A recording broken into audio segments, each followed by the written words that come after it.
Response video to a modern mystic video, Darwinian institutions. Funny, we both did overview kind of videos at the same time. I don't know whether he saw my video or not. I don't think he could have, because this video was so pale and simplistic and disappointing by comparison. Uh, you know, just what, I expect. I have a higher standard, so I just expect more than this. Oh, there's only two games in the universe to play: Monopoly and Risk. There's no other game. This is the one that won. It's Darwin. It's evolution. It's the blah, blah, blah, blah, blah. Just nothing. And then just so simplistically diagramming this is what capitalism is, and fundamentally it doesn't have any flaws. It's only the external world that's making it fall down. It's, and so he's blaming fuel and technology and the lack of population growth, as if that somehow, as if some system that's supposed to be the one we choose shouldn't be able to be durable enough to accept sustainable population. Like we don't know that there's an end to population growth, that it has to end. There's no practical way to do Earth any other way. So a system would have to be able to accommodate that without failing. But again, this was just so bad, and so he brought up democracy, which again, subtle, tiny changes to democracy make a huge difference. You have instant runoff voting, you get rid of the spoiler effect, huge difference. You get rid of geographic voting for legislative bodies, that is district voting. New majorities of the same majority wins each election essentially. And call that representation. No, you open up the field and you have you represent people's ideology, what they believe in, not where they live. Huge difference. They're both going to be called democracy, nothing like each other. So he brings up capitalism. My grief with capitalism is that no, capitalism unregulated. Okay, so if they didn't come up with the progressive income tax, Nick, capitalism would have led to monarchy, and you know it. It doesn't go anywhere else. It's consolidation of wealth. That's its inevitable end. Show me a capitalist system that has survived wealth inequity. It certainly didn't survive wealth inequity in 1929. I mean, you can draw all these parallels. You can pretend that 1929 was just some silly, oh, that was just the silly people running on the bank. And we fixed that because we have completely ineffective FDIC insurance that won't work. But anyway, let's ignore the fact that FDIC insurance is preposterously underfunded, and just pretend that well, it doesn't matter, right? The point is ignore the thing that indicates this is the problem, right? The fact that America never had as wide a gap between the rich and the poor since 1929. There's never been a point where the imbalance was greater, except right now. Okay? So then you're going to say, I don't see any warning signs. I don't see anything wrong. It all looks fine to me. It looks like it always works. It looks like anything that comes along, they'll fix it. I'm no explanation of how and when and under what circumstances you think somebody's ever going to pay a debt. So yeah, oh no, they can just deficit spend forever. The fact that we'll never have interest on savings accounts because we can't have high interest rates ever again on savings, because that means we have to pay for our debt.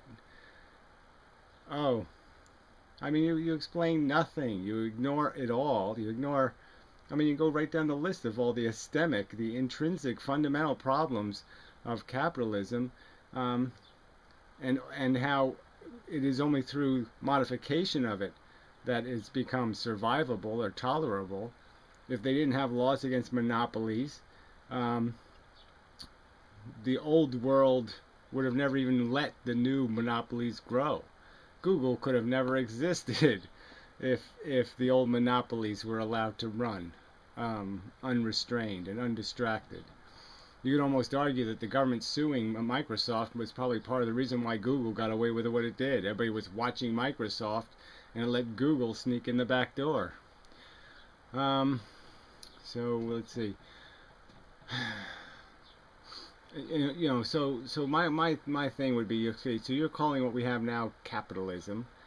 I could say that if you got rid of one thing, and that was inheritance, all right, just limited inheritance to $1 million. Nobody could inherit more than $1 million. I would argue that capitalism would be functional. That it would do fundamentally what I want to see done in the world, which is pay people to work, pay people for working, and it would end legacy ownership, which is the driver of destroying the value of work, because it destroys the value of everybody sharing in the value of progress. If we were working the hours we're supposed to be working, which is probably 1/3, then our work would have more value, quite obviously. But we're not getting any of the gains of productivity and advancement and progress because the rich are stealing all that value. And so I'm saying that one fix makes capitalism an entirely different animal. If you don't have legacy ownership, then it's earned ownership. And I'm really comfortable with earned ownership. So, to say capitalism won, when capitalism is what you make it. The system isn't just a system on a shelf somewhere. The system is the components, the pieces in the system. Baseball isn't just baseball. Baseball is foul pole, tied down bases, that don't move, and rules about what kind of clothes you can wear, what kind of weapons you can carry with you, what kind of bats you can play with, umpires to monitor performance. This is what makes baseball. And for you to say baseball is baseball with rules, without rules, modified, not modified, I think it's just so simplistic, and it just misses just completely misses the fact that these are completely different things. Take away one component and it's a completely different game. Just one. I mean, what if they just made steroids legal? You see, I mean, it completely changes all these sports. What if they made betting? Well, they are going to do that now, ironically. They're going to make sports betting legal in this state. I mean, it's just so, okay, why don't you just, create all kinds of incentives for people to sell out and cheat. Bravo. Anyway. But that's what makes the game, is the rules. So for you to talk and say this is what capitalism is, and it won some fight, it won some Darwinian battle, it didn't win anything. It certainly didn't earn it. It's like saying Christianity earned its popularity. Not really. It was just circumstantial that Christianity was the religion of the Europeans. The Europeans had the domesticated horse. I mean, you could make arguments about what made the difference, and what made the difference is just something stupid. It's not something brilliant. It's circumstance, and circumstances can be reversed for good reason. People can, make a rational argument and say we can do better than that. We can do a lot better than that.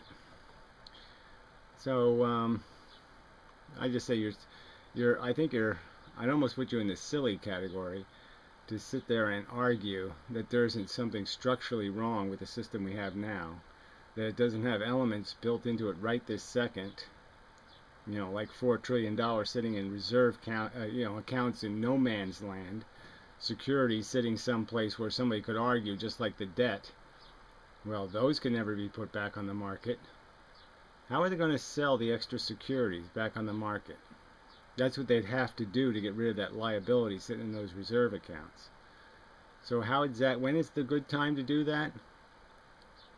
There's never a good time, and you know it. Politically, there's no good time. There's no time where they could say, oh yeah, well, we have a little bit of a dip in unemployment. I mean, we have a little rise in unemployment, but let's do it now. We have the little dip in the stock market. Let's do it now. No, they're not going to do it then. And obviously they're not going to do it when they're gaining, because they're gaining right now and they won't do it. The stock market's been on an incredible run. and they can't even stop buying. So how can you make an argument that this is all looking fine? This is all running cha-chunk, cha-chunk, cha-chunk, cha-chunk. No lopsidedness, no eccentric circles, no these wheels are going to be falling off of this rattle trap any goddamn second. I just don't know how you could look at this system and not see how it's driving itself into the ground. Even look at China, right? They're building buildings that no one lives in. That somehow it's economically sensible to build a building that no one lives in. Because the rich are so rich and the poor are so poor. Okay, that the rich can afford to buy housing, but the poor can't afford to live in it. And you're telling me everything's okay. This is just keep cha-ching, no problem. No, it's the energy crisis. That's going to blow it. No, the energy crisis ain't here yet, right? We already know that. Yeah, there's been inflation in energy, but we're not in a crisis yet. The peak thing, you can do just fine until you start falling off the cliff. We're not falling yet, in terms of materially. We don't have an indication, a hard indication of the fall yet. So you certainly can't blame current circumstances on that. The population question, yeah, I'd almost argue it's almost a silly argument to make, because we're importing population, and that population is not doing anything good. It's very unproductive labor that can't even afford to borrow money. So, again, it has no hope of paying back loans. You're not going to pay back a loan for any kind of real money on $10 an hour. So we don't have a wage structure that permits people to borrow money anymore. So I don't see how excess labor is going to help anybody. People have absolutely no value anymore to the capitalists. They as long as they have somebody to manicure their nail and cut their grass, they don't need any of the rest of us. We're quite irrelevant to them. So, they just need their yacht builder and their plane maintenance guy. So I don't buy that argument. But anyway, your video is just nothing. They put Darwin's name on it, as if you were making some sort of real statement about a real contest. Nature has real contests. You don't usually win by dumb luck. I mean, sometimes yes, an asteroid hits and wipes out the boogeyman. But generally speaking, in the long fight, most of the fights are going to be turning on something that has to do with the real character of the individuals, whether they actually have the goods, the tools, the better tools. And there's nothing about these contests, democracy, the form of it, and the form of capitalism. There's nothing about these that show any indication of a good, fair fight, and that the thing that won was the thing that's fundamentally better. I think that's a bullshit argument. The thing that won was the thing fundamentally better for the rich. And that might say something to people. And the special interests have certainly won the political argument. That's why we have a bunch of illegal aliens that everybody's supposed to be doing something about, and nobody does anything about. It's because we're being sold out by both parties in our democracy that doesn't really have any depth or character, because no one's applying any rules. There's no umpires on the field. It's not baseball without the umpires. And what we're playing is not baseball. And capitalism is it's a monstrosity to its principles in its current form. But the only thing that makes it even a little bit rational is that monstrosity. Left to its pure form, tell me that somehow it wouldn't just create a monarchy. That ownership would beget ownership in mass. Wealth would be consolidated, and you'd just end up with something like royal families. And that's okay with you, but it's not okay with me. You would say that's a working system. I would say that's a monstrosity, a hideous monstrosity.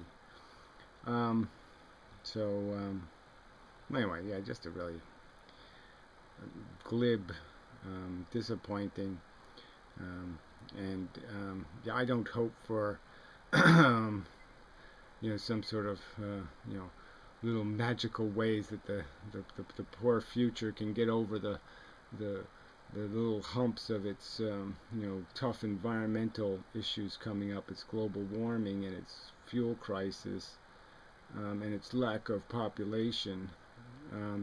Now I hope that people will gain a little more intelligence than you have, and be able to recognize the obvious and say, oh, a few little tweaks. We turn this valve off, the shit valve. We go to the valve called shit, and we turn that one off, and this pool water gets a lot better. I mean, creating a you earned it world shouldn't scare people, and I don't think it really would if they're given an opportunity to fairly evaluate it. If we can ever get a democracy that let us vote on the rich, I think I can get them kicked out of office. So anyway, we shall see. But man, I think I told you so.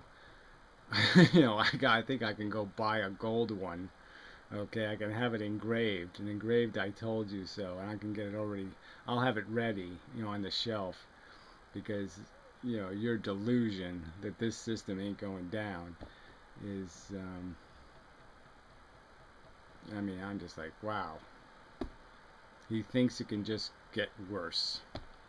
Yeah, well, it can't get any worse. The rich are too rich, and the gulag debt hanging over the economy is too heavy. This economy cannot produce anything but an overburdened mule. It's got to be redone. We got to have a restart. You just can't play under these conditions. Hundreds of thousands of dollars in debt the day you're born. I mean, that ain't gonna work. No way. Anyway, till next time.